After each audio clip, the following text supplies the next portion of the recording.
Now, what I'm really saying here is that your attitude makes a difference. But, ladies and gentlemen, there are some things that we need to understand. We live in a world which often is negative. We live in a cat-kicking world. Some of you might have remembered Mr. B. Mr. B called a meeting one day for all of his people. He said, now, I notice some of you come to work late. I notice some of you leave early. And maybe that's my fault. Maybe I've not set for you the kind of an example that I should have been setting. So here's what I'm going to do. I'm going to start coming to work early. I'm going to start leaving late. I'm going to start providing you with the kind of leadership which will enable us to build the kind of company we need to have. We're going to be a giant in this industry. Oh, it was quite a little speech, and his intentions were good. You see, Mr. B was really excited and his intentions were good, but about a week later, he was out at the country club, became engrossed in a conversation, forgot about the time. All of a sudden, he looked at his watch. He said, oh, my goodness, I'm due back at the office right now. He hopped up, made a mad dash to his car, hopped in, scratched off, burned rubber, doing about 90 miles an hour down the freeway, and the long arm of the law came along and gave him a ticket. Now, you talking about a man who was upset. Mr. B was absolutely furious. He said, this is ridiculous. Here I am, a peaceful, tax-paying, law-abiding citizen, minding my business, and what does this dude do? He comes along and gives me a ticket. What he ought to be doing now is out looking for robbers and murderers and arsonists and leave us peaceful, tax-paying citizens alone. Oh, he was really upset. When he got back to the office, he was about an hour late. And he did what management has done since the beginning of time. Every time they get their hand caught in the cookie jar, they always say, look yonder. And then nobody looks here. In a very loud voice, he called his sales manager and he said, come on in, I want to talk to you about the Armstrong account. You've been fiddling with that thing 6 weeks. You could have closed the deal a dozen times. Just come on in and tell me either yes, you did get it, or no, you did not get it. Oh, he was really upset.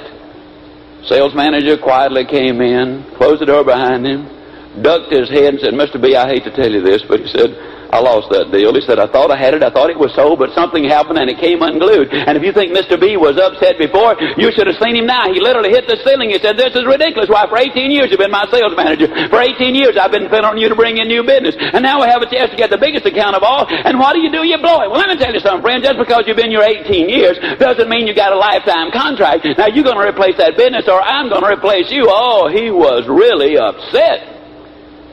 But if you think he is upset, you should have seen that sales manager. He goes storming out of there, slammed the door behind him, stomping his feet, muttering under his breath. This is ridiculous. Why, for 18 years I've been running this company. As a matter of fact, I'm the only man who ever brings in a new business in. If it wasn't for me, the company had gone down the tube 15 years ago. And now just because I missed one lousy sale, he uses a cheap trick, he threatens to fire me. This is ridiculous. Oh, he was upset. He called his secretary in.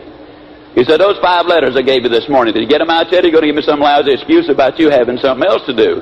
She said, don't you remember? You told me that the hate account took precedence over everything else. That's what I've been working on. He said, don't give me lousy excuses. I told you I wanted those letters out, and I want them out today. And if you can't get them out, I'll get me somebody who can. Oh, he was really upset. But if you think he is upset, you should have seen that secretary. She goes storming out of there, slammed the door behind her back, muttering under her breath, this is really ridiculous. Why, I'm the only one who ever really gets any work done around here. I do more than any 3 people on the payroll. I've been his secretary 11 years. If it hadn't been for me, this company gone broke years ago, and him threatening to fire me as much as I know about him, who does he think he's kidding anyhow? Oh, she was upset. She went out to the switchboard operator, said, I got 5 letters, I want you to get them out. Now, I know that ordinarily you don't do this, but you don't do anything else anyhow but sit out here and occasionally answer the telephone and get out a little work when need be. And I want these letters out, and I'm going to tell you right now, if you can't get them out, I'll get me somebody who can. Oh, I tell you, she was upset. But if you think she's upset, you should have seen that switchboard operator. She said, this is ridiculous. They don't do anything in the back but gossip, drink coffee, talk on the telephone. Every once in a while, get a little work out. And the minute they get behind, they come out here to throw it on my desk and say, now you're going to get it out or I'm going to fire you. And I'm already doing more than the 3 people here. And as a matter of fact, it hadn't been me that had gone under years ago. This is not fair. Oh, she was really upset.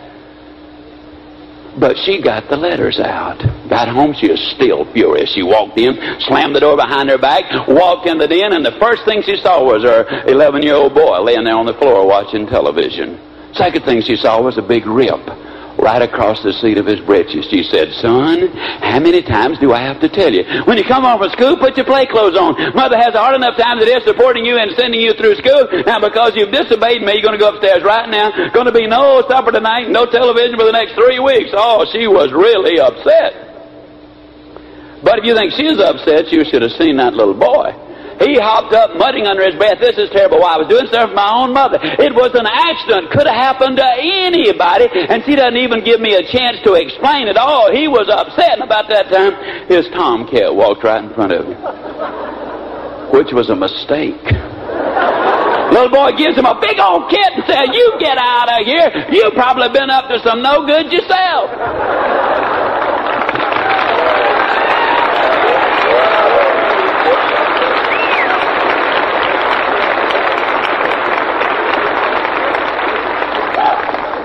Now, folks, if you think about it for a moment, that tomcat was the only creature involved who could not have altered that series of events. And if you think about it for another minute, wouldn't it have been so much better if Mr. B had just gone directly from the country club to that switchboard operator's house and kicked that cat himself?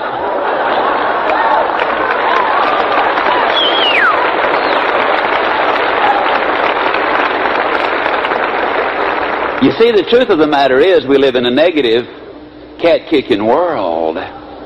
And people are always doing it. You ever go in a restaurant and sit down for a cup of coffee? And you sit there, and you sit there, and you sit there. And finally, you say to the waitress, "Miss, could I have a cup of coffee?" And she jumps down your throat. "Can't you see I'm busy? I'll get to you as quick as I can. Do you say we don't have to bite my head off about it, do you? I mean, do you let her pull you down to her level? Or can you understand it's got nothing to do with you?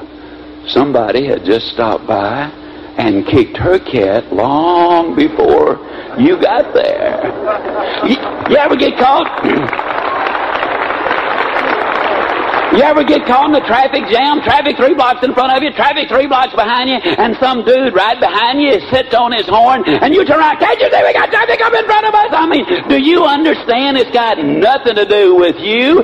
Somebody has been kicking his cat all day long, but are you going to let him pull you down to his level? You ever go home after a magnificent day? I mean, everything has just gone beautifully. You've sold everybody you've called on, or you had a fantastic day working down at the office, or teaching the class, or serving as an MD, or whatever it is that you do. Everything has gone well, and you come in whistling and singing, "Hi, honey, how you doing? What do you mean what I'm doing? You told me you're going to be home an hour ago. If you've been putting up with I've been putting up with all day long, you wouldn't be feeling so good either. Now, where have you been? What have you been doing?" Can you understand? It's got nothing to do with you. Somebody's been kicking your cat all day long.